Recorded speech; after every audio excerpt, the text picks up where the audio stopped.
బడా కార్పొరేట్ విత్తన కంపెనీల లాభాల కోసమే కేంద్ర ప్రభుత్వం 2025 విత్తన చట్టం ముసాయిదా ఉందని ఆంధ్రప్రదేశ్ రైతు సంఘం రాష్ట్ర సహాయ కార్యదర్శి శ్రీనివాస్ తీవ్రంగా విమర్శించారు. మంగళవారం ఏలూరు అన్నే భవనంలో కేంద్ర విత్తన సంఘం ముసాయిదాపై ఆయన మాట్లాడారు. ఈ ముసాయిదాపై సూచనలు, అభ్యంతరాలు, సలహాలు డిసెంబర్ 11 వరకు పంపించాల్సిందిగా కేంద్ర ప్రభుత్వం కోరిందని చెప్పారు.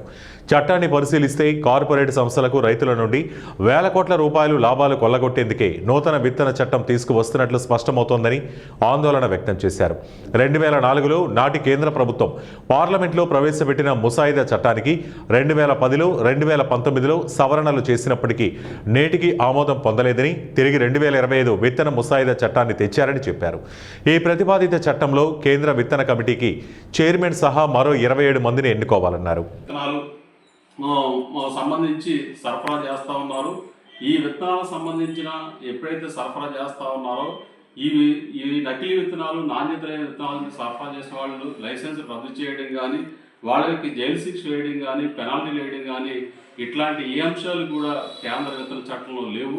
దీనివల్ల భవిష్యత్తులో రైతులు నష్టపోయే పరిస్థితి ఉన్నది. కాబట్టి రైతుల ప్రయోజనాలని కాపాడాలని చెప్పేసి మేము రైతు సంఘంగా డిమాండ్ చేస్తూ ఉన్నాం. రైతులకు అనుకూలమైన విత్తన చట్టాలను తీసుకురావాలి. దేశంలో 7 వాతావరణ జోన్లు ఉన్నాయి. ఈ జోన్ల పరిధిలో అనేక పరిశోధనలు జరుగుతూ ఉన్నాయి. ఈ పరిశోధనలు కాకుండా విదేశీ వాతావరణంలో పరిశోధన విత్తనాలు తీసుకురావడం వల్ల దేశీయంగా నష్టపోతూ ఉన్నారు. కాబట్టి దేశీయంగా ఉన్న జోన్లలోనే పరిశోధన చేసి, ప్రయోగాలు చేసి ఆ విత్తనాలు రైతులకు అందించే విధంగా ఈ చట్టంలో నిబంధనలు